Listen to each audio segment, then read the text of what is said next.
Hello guys, welcome back once again to this YouTube channel. When we told people that Bola Ahmed Tinubu personally know that he does not have any single plan to rule this country before the 2023 presidential election, people were doubting that. We told them that this man had or has no single plan to or any strategy to rule this country. Now people were arguing, but now confessions have started happening already. How Tinubu used his mouth to confess that he does not have one single plan before the 2023 presidential election on how to rule the country, and this is the effect and the result of what we are getting. This is the effect and the result of what we are getting. When people were inviting him to come and tell Nigerians what he's going to do for us and what he's going to do if he becomes the president, he was dodging debates. He was dodging all forms of meetings and debates and everything. Why P2B, another presidential candidate, we are going from one place to another, telling Nigerians, look at what I'm going to do for you. Look at the strategy I'm going to use to solve insecurity, economic crisis, and everything. They were busy telling Nigerians and trying to, woo Nigerians. And this is what politics and is all about. But Tinubu, was busy shying away. Sometimes he will send delegates and send some of his representatives to represent him instead of Nigerians to, actually seek to know the truth from this particular man's mouth, even if he's mentally capable and fit to rule the nation. Some people were busy saying he built Lagos, forgetting that Tinubu did not build any Lagos. Tinubu did not build any Lagos. Lagos was made the capital of Nigeria, and by virtue of that, it will definitely be the business hub and attract a lot of businesses, just like what Abuja is doing now. Tinubu was just was fortunate to be the governor when after the Lagos was actually made the capital of this country, and that is basically the truth. He did not do anything other than actually do a lot of godfatherism in Lagos State. And now, as a matter of fact, Tinubu has actually used his mouth, and people, a lot of revelation have come out how he confessed that he has no single plan for this nation. And you could see that truly this man has no single plan for the country. That is why the country is in this economic crisis. Immediately, imagine a man, he had plans for this nation, he couldn't have removed subsidy the way he removed it. Imagine a man on his inauguration day start on a podium and said something like subsidy is gone. In fact, in developed nations, before you remove subsidy for anything, it will take series of even 1 month or thereabout, or months, because you have to sit down with stakeholders and sit down with experts to know the effect and aftermath of removing this removing the subsidy. What will be the effect? How to cushion the effect and everything. But because Tinubu does not have any plan, he just went on stage because probably he has read in an economics textbook that he needs to remove subsidy. He went and removed subsidy, and now look at the problem. And a few months after he removed subsidy and see that this is not working, he went back and brought back subsidy. And according to reports, that Tinubu's government is paying almost 1 trillion naira in payment of subsidy. In payment of subsidy. You could just imagine. You could just imagine. But let me get straight to the point. They said that Tinubu admitted to me that he had no blueprints on how to govern Nigeria. This is coming from a former APC campaign director. This is coming from the horse's mouth. This is coming from their own party.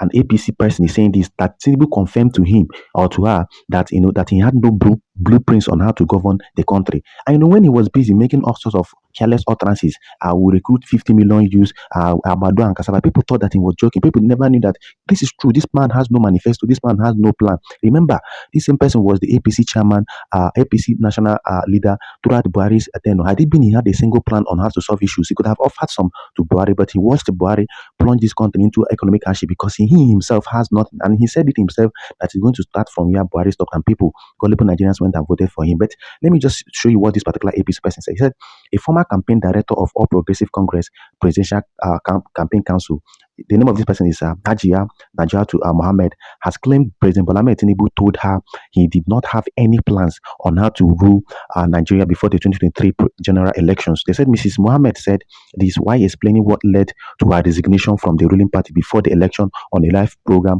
on AIT. News seen by Sarah reporters on Twitter.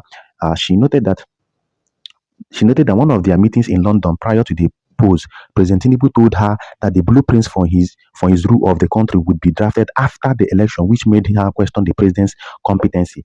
Imagine what Tinubu is telling somebody, that he's only going to map out his blueprints or plans to rule Nigeria after he won, or probably after the 2023 presidential election. But you could see that from all the handwriting on the wall indicated that this man was not ready. Imagine what a presidential candidate was telling his fellow APC supporter or his fellow party person, that he had no blueprints for Nigeria as it stands now. It's only when he wins the election that he'll start drafting out a nation that was already bleeding, a nation that already required somebody that has the prerequisite knowledge and that is already prepared. P2B was already prepared and even submitted his manifesto and everything. But Tinubu was busy shouting Emilokan, Emilokan, and gullible people went and voted for him and thinking that he's going to perform magic and probably he's going to do something extraordinary when he had no blueprints from the onset. Now, she said, then I saw a message saying that Ashwaju wants to talk to you. She said, then I saw a message. This is what the woman who met Bola Tinubu and how Bola Tinubu told her that he had no blueprints. He said, then I saw a message saying that Aswaju wants to talk to you around 11 p.m. So I gave them a reply. I am waiting. Immediately they saw my text. So they called me back and Aswaju called me. He said, I will respect your stance on not accepting the appointment. I said, yes, sir, because I can't be a zombie. I just can't follow you because you said you should. I can't just follow you because you said I should follow you. Let me know what you have for us up north. This woman is from the north, and he's asking Tinubu what Tinubu has for them up north as part of his blueprint. He said, because if I made a mistake on Buhari with you, the truth is written on the horizon. So I have to know what you have for us. He said he was in London that if I could, I should go over. He offered to buy me a ticket. I said, no, sir, I can afford a ticket. And then he said, can I get a hotel for you? I said, yes, that I will appreciate. I took the next Lufthansa to London. I saw him that same night and we sat and I said, sir, the reason why I'm not accepting your appointment is because I don't know what you have for us up north. So this man was actually narrating his encounter with Bola Tinubu. How Tinubu told her that he had no plans for the North. In fact, he had no plans for Nigeria yet until he wins election. And you could imagine a man that Nigerians voted. Not just that, everybody knew that this man, Bola Tinubu, had no single iota of plan for the country. Rather, he just wants to fulfill his presidential ambition by claiming to be the president, just like what Buhari did. All of them just want to fulfill and upgrade their CV that they once became the president of this country. And this is what is actually affecting us in our nation. That credible candidates will come, I know, offer possible solutions to issues. You see their credibility, but because of tribe and religion, you went and voted a man that was busy shouting Imilokon, even to an extent that he said that he just wants to dance in Asorok.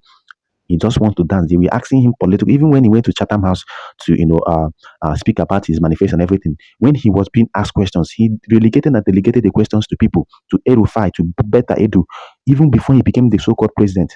To tell you that he wasn't prepared, but P2B, all the questions that were addressed to P2B, he answered them from his own experience and from all the plans that he mapped out for the country. But Tinubu kept on delegating and relegating questions to people. And look at the outcome: economic crisis. Dollar is almost 2,000 to 2,000 naira to a dollar now. Quite shameful and quite pathetic that this confession is actually coming out. All of us knew, but people who were bigots and who were deceived by ethnicity and religion decided to, bury their conscience and voted for a man who has no competence, who has no character, who has no skills to govern this nation.